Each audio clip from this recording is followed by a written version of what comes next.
설계가 혹은 건축가가 건설의 수단이 도구가 돼버렸어요. 이제 그게 건축이 없기 때문에 그런 거죠. 그렇게 된 이유는 뭐 아마 여러분들 다 잘 아실 겁니다. 우리나라에서 서양의 건축을 받아들인 거는 일제시대, 일제강점기를 통해서죠. 그래서 일본은 19세기 후반부터 이제 자발적으로 서양의 그 기술 문명을 받아들였죠. 그래서 일본도 처음에는 서양의 그 양식 건축을 기술로서 받아들였어요. 서양의 발전된 기술로. 새로운 재료와 새로운 구조술로 받아들였습니다. 그러다가 이제 직접 유럽에 가서 디자인을 배우고 그러니까 서양의 건축을 배워온 그런 건축가들이 들어오기 시작하면서 일본에서는 이제 예술로서의 건축, 디자인으로서의 건축 이런 개념이 이제 도입되기 시작하고 그렇게 자리 잡기 시작을 합니다. 그런데 이제 일본에서도 특히 관동 대지진 이후에 이제 그 조족조 일본은 원래 조족조가 없잖아요. 근데 서양 건축은 조족조잖아요. 조족조 건축이 다 무너져 버렸습니다. 그래서 그때부터 이제 기술, 공학 기술로서의 건축이 이제 더 중요하게 강조가 되기 시작합니다. 그리고 그런 일본을 통해서 한국에 이제 그 서양의 건축이 도입되기 시작한 거죠. 그래서 일제시대 무슨 경성고공의 그 건축가가 개설되고 거기서 뭐 소수의 한국 사람들이 교육되기 시작하고 그러면서 서양의 건축이 들어오기 시작한 거죠. 그러나 일본을 통해서 한국에 들어온 건축은 여전히 공학 기술로서의 건축입니다. 기본적으로 동양에는 디자인이라고 하는 그 건축의 개념 자체가 없었죠. 그렇죠? 그냥 집 짓는 기술, 집을 짓는 기술, 구축의 기술, 구축의 방법이죠. 그러니까 그런 프레임 안에서 서양 건축을 받아들였기 때문에 기본적으로 한국의 일본도 처음엔 마찬가지였지만 어쨌든 일본을 통해서 더더욱이 공학 기술로서의 건축의 한국에 도입되기 시작한 겁니다. 특히 이제 일제 시대에는 일본 사람들이 뭐 한국의 건축가를 양성하려고 건축 교육을 한 게 아니었잖아요. 그렇죠? 식민지 지배를 위한 말하자면 기능인 양성을 위해서 건축을 가르친 겁니다. 그래서 서양 건축의 기술자를 양성한 거예요. 서양 건축의 기술자. 그러니까 그 교육 자체가 서양에서 쭉 오랜 역사를 통해서 발전된 그런 아키텍트를 교육시키는 그런 과정이 아니었죠.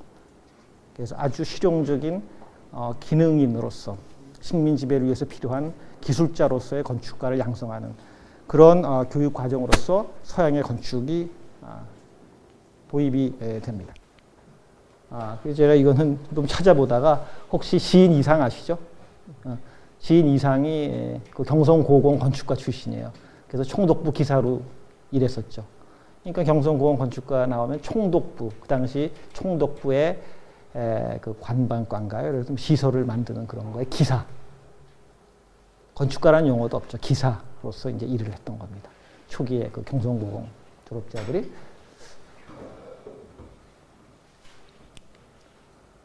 그 당시에 지어진 그 일제에 의해서 지어진 건축물들은 기본적으로 서양의 다양한 여러 가지 양식 건축들이에요.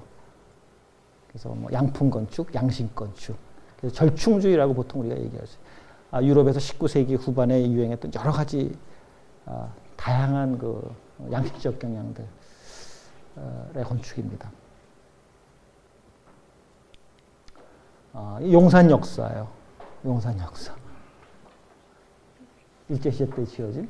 이거는 무슨 가시익의 뭐 이렇게 버나큘러 풍의 그런 스타일입니다. 이건 뭐 그 다음에 또 이거는 뭐죠? 서울 역사입니다. 이거는 뭐 약간의 그 비잔틴과 르네상스가 절충된 뭐 그런 스타일이라고 볼 수가 있죠. 그래서 총독부에서 다 지은 거죠. 이런 것들이 지어졌어요. 또 이건 제일 유명한 그 총독부 건물이죠. 총독부. 해방 후에 중앙청으로 쓰이다가 지금은 철거가 됐죠.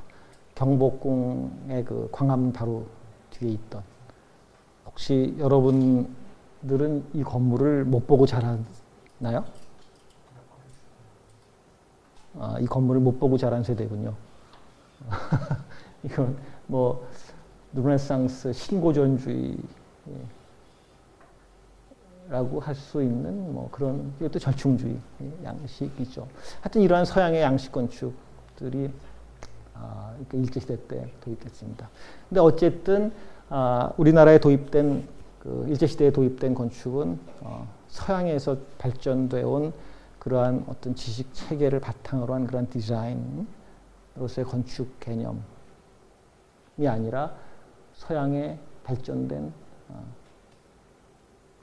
건축 기술, 공화로서의 건축, 이런 개념으로 도입이 됐던 거죠. 아까도 얘기했듯이 이제 소수의 그 한국 사람들이 그 경성고공 같은 학교를 통해서 그 배출이 됐습니다. 그래서 그 중에는 소위 최초의 한국 건축가라고 하는 박길용 같은 사람들이 있었죠. 그래서 박길용 선생은 이제 총독부 기사로 근무하다가 자기가 독립해서 처음으로 자기 설계 사무실을 차려서 한국 사람들을 클라이언트로 한 그런 건축물들을 설계하죠. 그 중에 제일 유명한 게 지금 요거죠. 화신백화점입니다. 그 종로 사거리에 있는, 지금은 없어졌죠, 이거. 아마 여러분들은 이거 못 보고 자랐을 텐데, 저는 뭐, 아주 커서까지 종로 사거리에 있었던 이 건물을 보고 자랐습니다. 이것도 뭐, 전형적인 절충주의 스타일의 그런 고층 건축입니다. 뭐, 여기 최초로, 엘리베이터가 설치됐나? 에스컬레이터가 설치됐나? 아마, 그럴 겁니다. 이거는 뭐 일제시대 때 지어진 다른 백화점들입니다. 그래서 어쨌든 일제시대에 도입된 서양의 건축은 되게 체계적으로 서양의 건축 개념과 어떤 지식 체계, 교육의 방식 이런 게 체계적으로 들어왔다기보다도 그냥 서양의 발전된 기술을 도입하는 것처럼 그렇게 들어오고 체계적인 교육이나 어떤 지식 기반을 바탕으로 한 것이 아니었죠. 그러다가 이제 해방 이후에 6.25 전쟁을 겪고 또 60년대를 거치면서 이제 산업화 거치면서 아주 우리나라 역사 단군 이래 아주 최대의 그런 건설의 시기를 경험하게 됩니다. 그렇죠? 그래서 그때 많은 이제 그 건물들이 그때부터 지어지는데 사실 일제시대 때부터 건축을 한 사람들은 스스로를 또 기술자라고 생각을 했어요. 그리고 처음에 그래서 이제 조국 근대화와 건설이라고 제가 타이틀을 붙여봤는데 일제시대 때 건축을 공부한 사람들은 스스로를 기술자라고 생각했고, 특히 이제 소위 1930년대 이후에 모더니즘, 서양의 근대 건축이 들어오면서는 그러니까 구조 계산, 그러니까 구조 설계와 디자인에 거의 구별이 없을 정도로 그렇게 받아들여졌어요. 그러니까 구조 디자인이 곧 설계라고 생각을 하는 거죠. 구조 디자인. 그래서 구조 설계와 실제로 건축 설계의 구별조차도 확실하지 않았던. 그래서 구조 계산하는 사람들이 그냥 설계하고, 또 설계라고 하는 거는 뭐 거의 구조 계산과 동일하고. 그러니까 건축과 기술의 구별도 분명치 않았던. 그리고 또 해방 이후에 많은 사람들은 이제 소위 건설 기술자로 활동을 하게 됩니다. 그러니까 디자인이라는 게 특별히 개념적으로 자리 잡지 못했던 시기죠.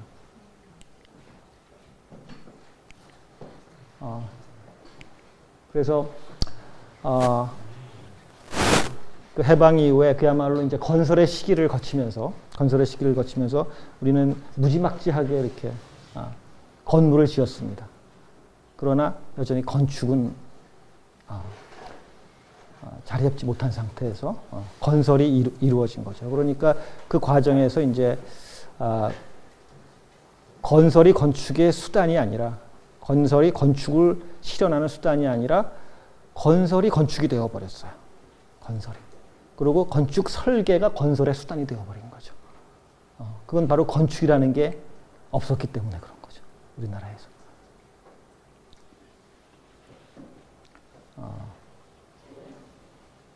뭐 이런 모습은 서울에서 이렇게 일상적으로 볼 수 있는 그런 도시의 경관이죠. 이건 그야말로 건설의 결과이지 건축이라고는 할 수 없는 것이죠. 사진이 좀 포커스가 안 맞습니다만, 뭐 서울의 조금 오래된 그런 전경인데, 그래서 그러니까 근대화를 통해서, 산업화를 통해서 70년대, 80년대 거치면서 지금까지 만들어 온 서울의 모습입니다. 그러니까 우리가 유럽 도시에서 볼 수 있는 어떤 공간적 질서, 공간의 구조, 체계, 이런 것은 볼 수가 없죠. 그러니까 이것도 역시 건설이 건축을 대신한, 건축이 건설의 수단이 그런 결과라고 볼 수가 있습니다.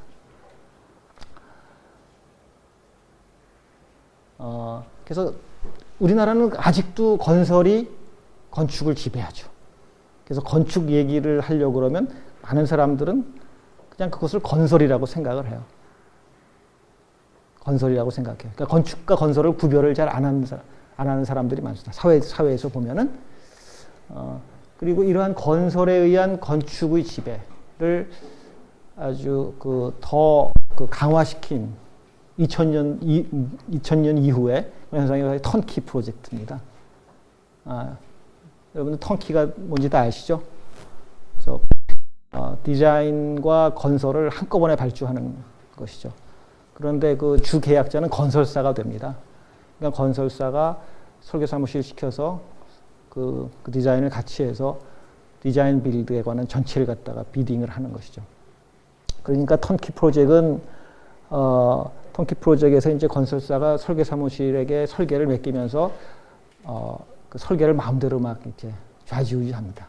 그러니까 거기서 건축사는 일종의 하청업체처럼 돼버렸어요. 그래서 여기 턴키 프로젝트가 2000년 이후에 굉장히 유행했습니다. 특히 공공 건물 발주에서 그걸 좀 효율적으로 관리한다는 명분하에 턴키 프로젝트를 굉장히 남발했어요. 그 과정에서 그야말로 설계사무소는 건설사의 하청업체의 지위가 아주 확고해졌죠. 그래서 건설사에서 턴키 담당하는 예를 들어서 뭐 과장, 부장 담당자들이 와서 설계사무소 와서 막 설계를 막 코치합니다. 막 코치래요. 그러면 뭐 돈 주는 사람이 건설사니까 건축가는 쫓아갈 수밖에 없는 거죠. 그래서 특히 최근에 건설에 의한 건축의 지배, 건설의 우위가 더 심해졌다. 이렇게 볼 수가 있습니다. 그래서 우리나라에서는 건설이 건축을 대체한, 그러니까 건축은 없고 건설이 건축을 지배하는. 다시 말해서 건설이 건축의 수단이 아니라, 그러니까 건설이 건축을 실현하는 수단이 아니라 건축이 건설의 도구가 되어버린 그런 현상은 곳곳에서 우리가 발견할 수 있습니다. 그렇죠? 일상적으로 벌어지는 뭐 재개발, 뭐 그런 것도 바로 건설의 문화를 그대로 보여주는 것이죠. 그렇죠? 그러니까 모든 것이 건설이 우선입니다. 그리고 건축 설계는 건설 공정에 따라가면 돼요. 서양에서는 볼 수 없는 그런 현상이죠.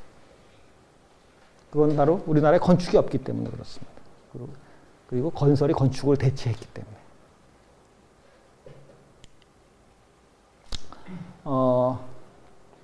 그러니까 건설 기술이 건축을 지배하는 그런 현상은 뭐 곳곳에서 다 볼 수가 있습니다, 우리가. 그래서 제가 그 책에서 한 사례로 쓴 것 중에 하나가 이제 친환경 건축에 관한 것인데요. 우리나라도 친환경 건축에 대해서 많은 연구를 합니다. 근데 기본적으로 친환경 건축에 관한 것도 이거를 기술로 우리는 접근해요. 그래서 주로 건설기술연구소, 친환경 건축 기술 이렇게 접근하죠. 그래서 많은 여러 가지 뭐 재료나 그 기술들을 개발을 합니다. 그러나 제가 지난 시간에도 말씀을 드렸듯이 기술은 건축을 실현하기 위해서 필요한 도구이고 재료일 뿐이에요. 수단일 뿐이에요. 그것을 어떤 창조적이고 종합적인 형태로 구성해내는 것을 바로 건축이죠. 그렇죠? 서양에서는 그런 게 작동을 합니다. 그러니까 지금 친환경 건축도 건축가들의 역할이 굉장히 중요하죠. 기술이 있지만 그것을 어떻게 창조적인 디자인으로 만들어내느냐는 건축가의 역할입니다. 그건 기술이고 할 수 있는 게 아니거든요. 근데 우리나라는 그냥 기술이 건축을 만들 수 있다고 생각해요. 건축이 없기 때문이죠. 그래서 우리나라에서 왜 이런 그 노만 포스터가 설계한 이런 아름다운 친환경 건축 디자인이 나올 수 없느냐. 역시 기술이 건축을 대체해. 그리고 기술이 건축이라고 생각하기 때문에 이런 현상이 벌어지는 거다.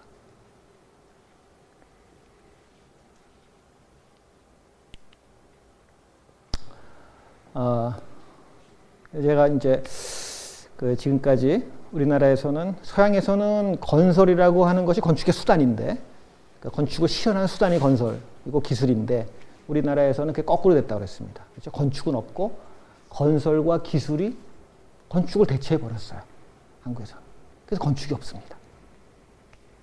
근데 실제로 건축 실무를 하다 보면 우리나라 법 체계상에 제도적으로 건축이 없어요. 서양에서 건축 실무, 건축을 실천하는 그 전문적 실무를 아키텍처럴 프랙티스라고 그러죠. 혹은 아키텍처럴 서비스. 건축 서비스. 건축가의 서비스죠. 건축가가 그런 건축 서비스 용역을 제공하고 거기에 대한 보수를 받는 것이죠. 그렇죠? 근데 한국에는 제도상에 건축 서비스라는 게 없어요. 실제로. 그래서 국가계약법이라는 게 있죠. 국가와 지방자치제를 지방자치단체를 상대로 한 뭐 계약에 관한 법률인가? 이제 줄여서 국가계약법. 그러면 이제 예를 들면 공공건축을 설계를 한다 그러면 국가나 지자체와 계약을 할 거 아닙니까? 설계 계약을. 그렇죠?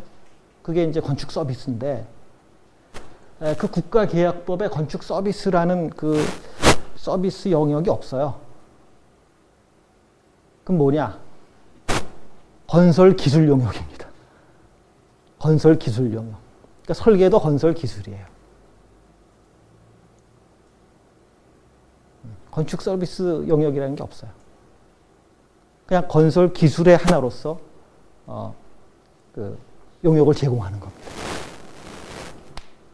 그 국가계약법에 보면은 그 건축과 관련된 서비스 영역이 건설 기술 영역이 있고 엔지니어링 영역이 있습니다. 그다음에 디자인에 관한 거는 그 시행령에 보면은 산업 디자인은 있어요.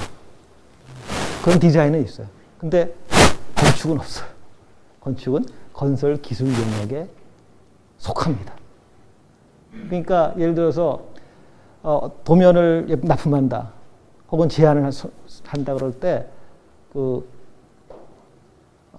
뭐 어떤 보고서를 제안서를 낸다 할 때 그 건축 설계 용역 보고서나 무슨 건축 설계 뭐 용역 제안서가 아니라 건축 설계 기술 제안서예요. 제안서 제목이 공식적인 서류의 제목이 기술 제안서입니다.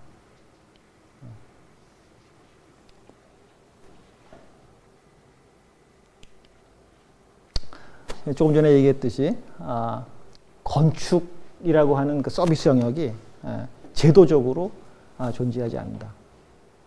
그러니까 건축 서비스를 제공할 때 서비스를 계약할 수 있는 그 서비스 영역이 존재하지 않습니다. 그냥 건설 기술 영역이에요. 그리고 그것을 관리하는 그 실제로 그것이 그 구체적으로 관리되는 법 체계는 이제 건설산업기본법 혹은 건설기술관리법 이런데 건설산업기본법에서도 이게 법 체계가 좀 복잡해서 저도 이제 좀 헷갈리는데 건설산업기본법에서 기본적으로 건축 설계는 건설 용역의 하나로 되어 있습니다. 건설 용역업의 하나로 실제로. 최근에 이제 그 건축 서비스 산업진흥법이라는 게 만들어졌죠. 그래서 건축 서비스 산업이라고 하는 것을 하나의 이제 그 엔지니어링 산업과 마찬가지로 건축 서비스 산업이라는 것을 법 체계상에서 이제 정의하는 그런 법인데 여전히 건축 서비스 산업이라고 하는 것을 정의를 하면서도 제가 여기에는 안 넣었군요. 건축 서비스 산업진흥법이라는 걸 정의를 하면서도 건축 서비스 산업이 무엇인가는 그 법 체계 내에서 여전히 분명치가 않습니다. 그래서 건축 서비스라고 하는 것은 그 서비스를 제공하는 주체는 아키텍트예요. 건축사입니다. 그렇잖아요. 그렇죠? 아키텍트가 건축 서비스를 제공하는 거죠. 그런데 그 건축 서비스 산업 진흥법에 보면 우리나라는 건축 서비스 제공자라는 말을 썼어요. 그러니까 아키텍트라는 말이 없어요. 건축사는. 그러니까 그게 뭘 의미하느냐. 그거는 뭐 건축사 말고도 다른 그 무슨 기술자, 뭐 건설 관련 서비스 업자들 그런 걸 다 그냥 이렇게 포괄적으로 다 만들어 놓은 겁니다. 그러니까 뭔가 좀 이상해서 건축 서비스 산업이라고 하는 걸 좀 체계화시키고 진흥시키겠다고 국가에서 관심을 갖고 또 이제 건축 업계에서도 요구가 있으니까 만들어 놓긴 하는데 이 기본적인 그 개념이 명확치가 않기 때문에 이게 다 조금씩 왜곡되고 뭔가 엇박자가 생기고 그러는 겁니다. 그래서 물론 이제 건축 서비스 산업진흥법이 만들어졌기 때문에 조금 이제 나아질 수는 있어요.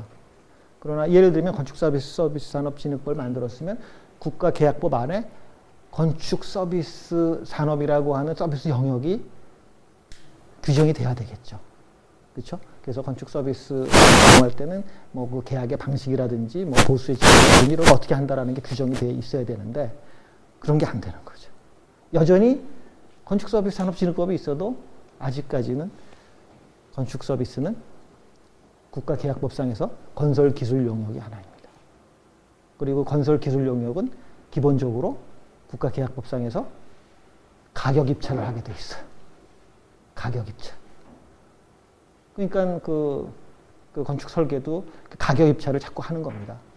물론 여기서도 지식 서비스, 뭐 고부가 가치의 지식 서비스 산업은 뭐 이렇게 협상에 의한 계약을 할 수 있다는 조항이 있지만 엄밀하게 얘기 법 체계상으로 보면 건축 설계는 지식 서비스 산업에 속하지도 않아요. 국가계약법 상에서. 오히려 엔지니어링, 무슨 고도의 엔지니어링 서비스라든지 산업 디자인이라든지 이런 거는 지식 서비스 산업에 속한 것으로 규정해 놨지만 건축은 그런 규정이 없어요. 건축은 그런 규정이 없습니다. 그리고 또 경우에 따라서 현상 설계들을 많이 하죠. 현상 공모를 하는데 현상 설계 공모를 해서 당선이 돼서 예를 들면 국가나 지방자치단체가 계약을 하더라도 기본적으로 그것이 기술 영역의 틀 속에 있기 때문에 그 현상 설계에 당선됐다고 하는 것은 수의 계약의 그러니까 당사자 우선권을 갖는 것이지만 건설 업체를 선정하는 거랑 똑같은 거예요. 개념적으로 보면. 그러니까 그 당선자에 대한 권리라든지 이게 건축가로서 그 건축에 관한 권리나 그런 건 전혀 보장이 안 됩니다. 그러니까 그 발주처에서 현상 설계 당선된 다음에 마음대로 바꾸는 거죠. 이렇게 그래서 마음대로 바꿀 수 있는 거예요.